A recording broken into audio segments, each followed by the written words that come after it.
తర్వాత నామం సహః. సర్వాన్నభిభవతి క్షమత ఇతి వా సహః. అన్నిటినీ భరిస్తాడట పాపం ఆయన. భరించి అందరినీ క్షమిస్తాడట. విశేషమైనటువంటి క్షమాగుణం కలిగినటువంటి వారు, సర్వమును సహించుకొని సమస్తమును క్షమించువాడు. అందుకనే అపరాధ సహస్రాన్ని క్రియంతే అహర్నిశమ్మయ దాసోగమితి మాం మత్వా క్షమస్వ పరమేశ్వర అంటే చాలుట. ఆవాహనం నజానామి విసర్జనం పూజా విధిం నజానామి క్షమ్యతాం పరమేశ్వర. మనం చేసేటువంటి అపరాధాలు అపరాధ సహస్రాన్ని, వేల కొలది అపరాధాలు చేస్తున్నాం. క్రియంతే అహర్నిశమ్మయ, ప్రతి పగలు ప్రతి రాత్రి.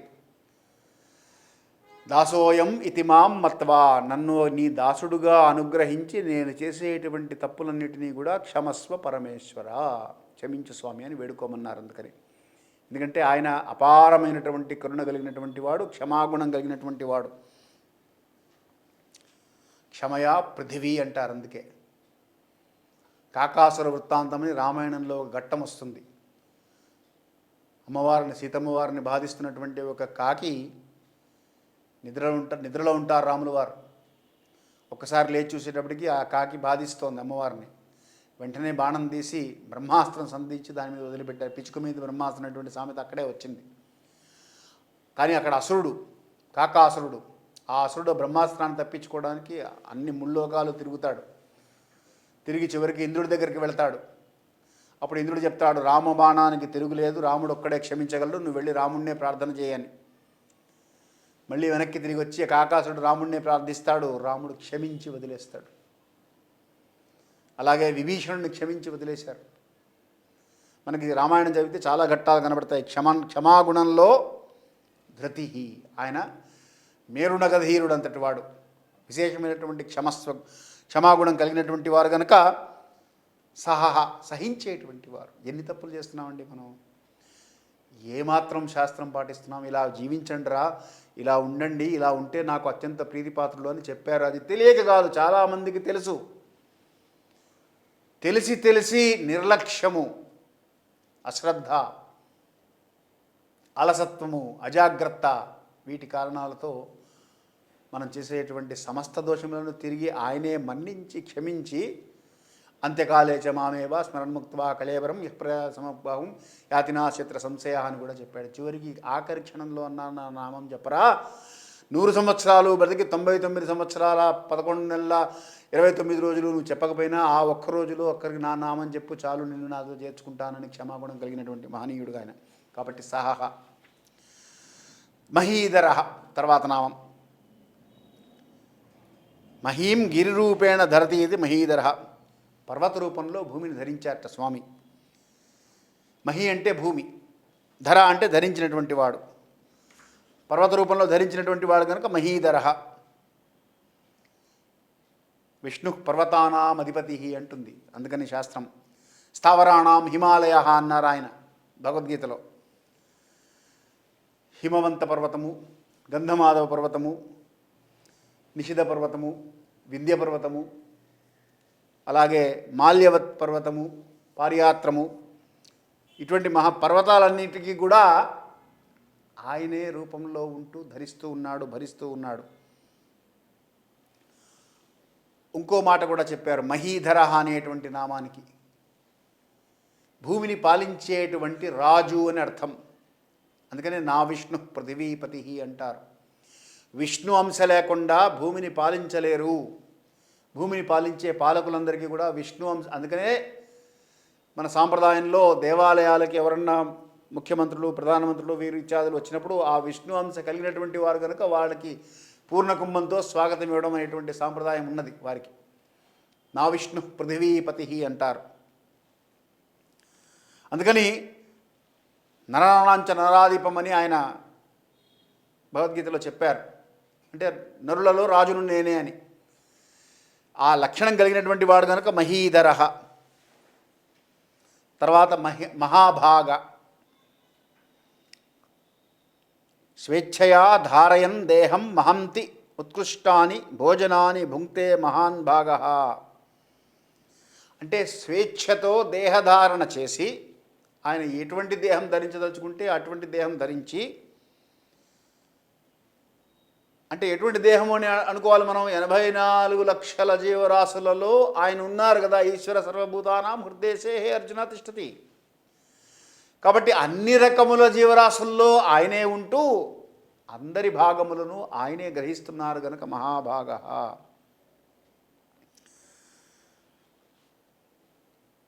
విశ్వమంతా మనం ఒక్క విశ్వం అని చెప్తున్నాం, కానీ అది అనేక భాగములుగా కలిగి ఉన్నది.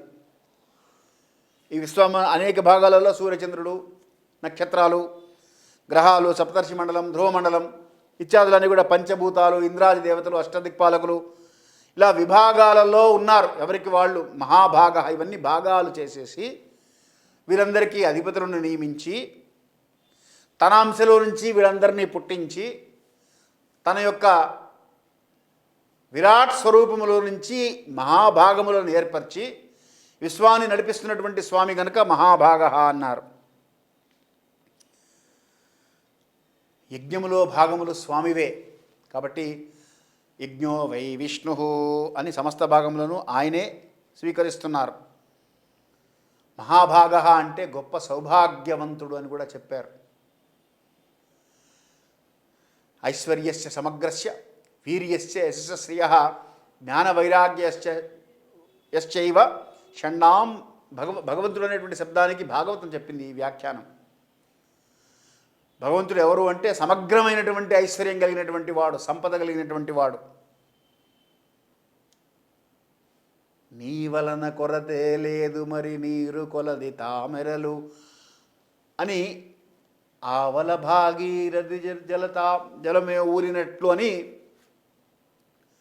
అన్నమాచార్యులు వారు చెప్పినట్లుగా జలం ఊరినట్టుగా ఊరుతూ ఉంటుంది సంపద ఆయన దగ్గర నుంచి. ఆయన వల్ల కొరత లేదు, అపారమైనటువంటి సంపద కలిగినటువంటి వాడు కనుక మహాభాగ, గొప్ప సౌభాగ్యవంతుడు, మహాసౌభాగ్యవంతుడు. దశావతారాల్లో ఏ ఏ అవతారంలో ఏ ఏ నామాలు మనకి సూట్ అవుతాయి ఒక్కసారి చెప్తాను. ఇది చూడండి. గురుతమోధామ సత్య సత్యపరాక్రమ. ఇది మత్స్యావతారానికి ప్రతీక. ఎందుకంటే సోమకుడు నుంచి అపహరించినటువంటి వేదాలను తెచ్చి సమస్త లోకాలకు వేదాలను ఇచ్చినటువంటి గురువు ఆయన. అందుకని ఇది మత్స్యావతారం. అంభో నిధినంతాత్మ మహోదధి ప్రియోంతక. పాలసముద్రంలో శయనించినటువంటి స్వామి ఆయన అలా శయనిస్తున్నారు అంటే కూర్మావతారం లక్షణం కనుక అది అక్కడ. మహావరాహో గోవింద సుషేణ కనకాంగది. ఇది వరాహావతారం మనకి. భూమిని దంష్టలతో పైకెత్తినటువంటి స్వామి. అలాగే ఉపేంద్రో వామన ప్రాంసు అమోఘ శుచిరోర్జిత వామనావతారం. తర్వాత నారసింహవపు శ్రీమాన్ కేశవ పురుషోత్తమ నరసింహనామం. ఆ తర్వాత క్రోధకర్త విశ్వబాహుర్మహీధర పరశురామావతారం క్రోధానికి ప్రతీక. క్రోధకర్త కాబట్టి విశ్వమంతా బాహువులతో దండయాత్రలు చేసి క్షత్రియుడి మీద విజయం సాధించినటువంటి పరశురామావతారం. రామో విరామో విరగో మార్గో నయోనయోనయ అని రామావతారం. ఆ తర్వాత భగవాన్ భగహానంది వనమాలి హలాయుధ బలరామావతారం. ఆ తర్వాత దేవకీ నందన స్రష్ట క్షితి సక్పాపనాశన కృష్ణావతారం. దేవకీ నందన అనగానే మీకు అర్థమైపోవాలి. ఉగ్ర సంవత్సరో దక్షో విశ్రామో విశ్వదక్షిణ. ఇది కలికి అవతారం, అధర్మాన్ని నాశనం చేసేటువంటి అవతారం కనుక ఉగ్ర సంవత్సరో దక్షో విశ్రామో విశ్వదక్షిణ కలికి అవతారం. దశావతారములు కూడా విష్ణు సహస్రనామం పారాయణ చేస్తే దశావతార స్తోత్రం చేసినట్లే. అందుకని తరిస్తారు అని ఈ మహాభాగంలో ఉండేటువంటి లక్షణాలన్నింటినీ కూడా మనం సంపుటీకరించుకుంటే మనకు అర్థమవుతుంది అనమాట. ఇన్ని లక్షణాలు, ఇన్ని అవతారాలు, ఇన్ని యొక్క ప్రయోజనాలు సాధించినటువంటి మహానుభావుడు కనుక మహాభాగ. తర్వాత వేగవాన్, గొప్పదైనటువంటి వేగం కలిగినటువంటి వారు స్వామి. ఎంత వేగము అంటే మనస్సు కంటే వేగవంతుడు అంటారు. వేగో జవస్తద్వాన్ వేగవాన్ అనేజదేకం మనసో జవీయ అంటే మనస్సు కంటే కూడా మహావేగము కలిగినటువంటి వాడు. మామూలుగా శబ్దము, కాంతి, ఇవి వేగంగా పెడుతుంటాయి. సూపర్ సోనిక్ స్పీడ్ అంటుంటాం. సోనిక్ స్పీడ్ అంటే శబ్దాన్ని సౌండ్ తోటి కంపేర్ చేస్తుంటాం స్పీడు, లేదా లైట్ తోటి కంపేర్ చేస్తాం, లేదా మనస్సు వీటికంటే ఎక్కువ వేగం అని చెప్తాం. దీనికంటే కూడా వేగం కలిగినటువంటిది. అందుకని శ్రీకించెప్పడు శంకుచక్ర గదములు చేదో సంధింపడే పరివారవం చేరడు అభ్రగవతిం మన్నింపడు ఆకర్ణికాంతరథం ఇల్లమ్ము చక్కనొత్తడు వివాద ప్రోచిత శ్రీకుచోల్ పరిచయాలంచలమైన వీడడు గజప్రాణోత్సాహయ్య అని పోతన గారు చెప్పినట్లుగా అన్నిటినీ వదిలిపెట్టేసి అత్యంత వేగంగా భక్తులను రక్షించడానికి వచ్చేస్తారట స్వామి. అందుకని అంత వేగం కలిగినటువంటి వారు అని. మహావేగం కలిగినటువంటి వారు ఎవరు అంటే మామూలుగా మనం వాయుదేవుడు అంటాం. సవేగవాన్ వేగ సమాహితాత్మ హరిప్రవీర పరవీరహంత అని కిష్కిందకాండలో హనుమంతుల వారు అంత వేగంగా, మనోవేగం కంటే ఎక్కువ వేగంగా ఆ 100 యోజనాల సముద్రాన్ని దాటారు అని మహర్షి వాల్మీకి వర్ణిస్తారు మనకి. కాబట్టి ఇంద్రియాణం మనశ్చాస్మి అన్నది అందుకు. ఇంద్రియాల కంటే కూడా మనస్సు నేను అని. మనస్సు అంత వేగం కలిగినటువంటి వారు కనుక వేగవాన్. అమితాసనః తర్వాత నామం. అమిత ప్లస్ అశనః అంటే సంహార సమయే విశ్వమశ్నాతీతి అమితాసనః. లయం సమయంలో, సృష్టి స్థితి లయములు 3 విధులు కదా. సంహార సమయంలో అన్నిటినీ ఆహారంగా భుజించేటువంటి వాడు కాబట్టి అమితాసనః.